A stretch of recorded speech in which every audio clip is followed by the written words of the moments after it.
Hello everyone, my name is Khum and I'm the student of Lumini Buddhist University Central Campus Butwal. Currently I'm studying Master in International Relations, Peace and Diplomacy first semester. Today I'm presenting a very short video regarding academic paper writing. So what is academic paper writing or academic writing? It's a formal piece of scholarly writing inside because mostly in universities, research institutions, government bodies, and scholarly publications, we need to have the format, the procedures of writing. Along with that, it's not the personal opinions that you share, but it's the report that you make on the basis of research, evidence, and analysis. Analysis where you can have the possible consequences regarding. And as I told you that it's a means of communications, that's why the way you provide your knowledge, the discussions, the arguments that you do in your writing should be academic. All right. So what are the key characteristics that we need to discuss or we need to know about academic writing is the very first one is formal and objective language. Very formal. It's not like talking with your friend or with your family. No, completely opposite. We need to avoid idioms or the slang languages. You know, the way we communicate with our family or in the society, the expressions of words that we use. No, we need to completely avoid it. Along with that, we need to avoid the informal expressions and emotional statements. Right?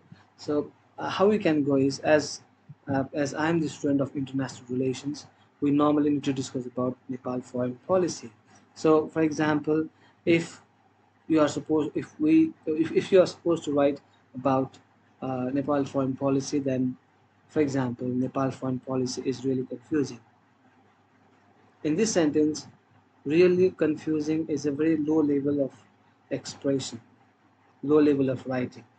So instead of that, to make it effective, to make it attractive, to make it catchy, it's better we go like Nepal's foreign policy faces challenges due to changing domestic political dynamics and geopolitical pressure. Right? Number two is evidence based and referenced. Evidence based is something like you need to have the credible sources. All right, so credible sources comes from the books written already by scholars, the articles, the journals, the publications, or the reports uh, uh, provided by the government institutions. So from all that you can get the evidence, and you need to include the proper academic text citations and the references from the all these sources, because when it comes to academic writing, it's talking about uh, it's about sharing the informations of the states, the two powerful actors, like uh, for instance the relationship between Nepal, India, and China. It's a trilateral relationship. It's very critical, crucial, very fragile. We need to be very aware of each and every words and sentences that we are going to discuss about in the report. So you need to go with the research. You need to find out the documents related, the data's related, not only your personal opinion, not your personal opinions. And the number three, very important one, is clear, logical, and structured. You need to go with the structure of the essay. Structure of the report comes like introduction at the top, the main part is body part, and at the end you need to go with the conclusion. You can expand and explain everything in details.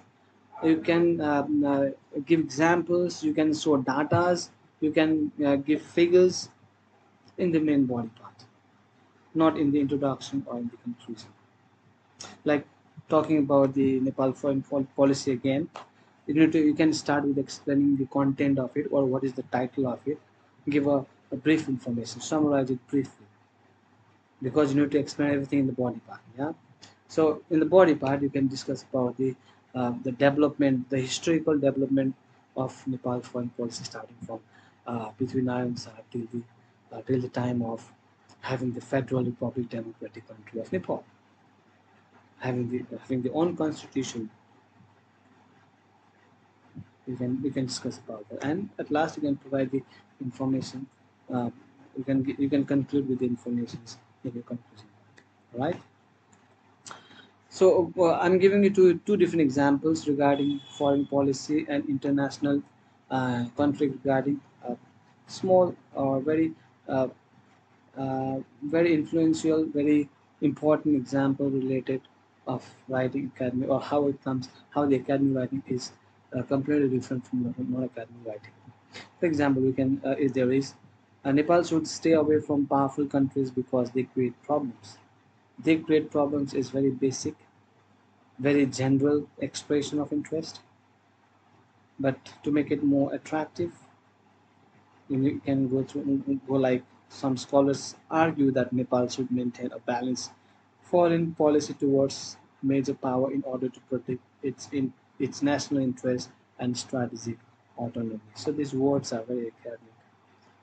Number two, for international conflict, war is bad. This sentence is very common.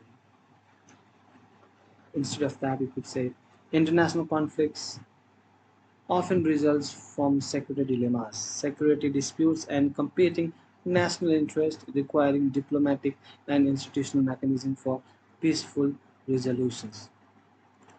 So, what we come to know about the academic writing? So, what's the purpose overall? You can say that uh, academic writing uh, give information to the readers by presenting factual information. Everything is fact. It's not. There is nothing hypothetical. Yeah, right. So and it helps to analyze and evaluate the issues, the topic, the title, what we're discussing, in a critical way. From critically means from both the sides, good and bad, to and fro, positive, negative, like that, because it helps to find out the consequences of it. Similarly, it helps readers through logical argument, providing the evidences, and develop knowledge by sharing new ideas and research findings. So here we come to the conclusion that academic writing is very important. It's very formal. Uh, we can't use. We need to ignore the informal expression of interest. We need to depend on the factual informations,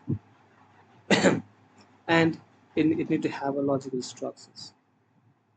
So, in international relations, it allows us to analyze global issues, evaluate policies, and communicate ideas effectively in a professional and a scholarly manner. So, that's all in my presentations. Thank you, everyone.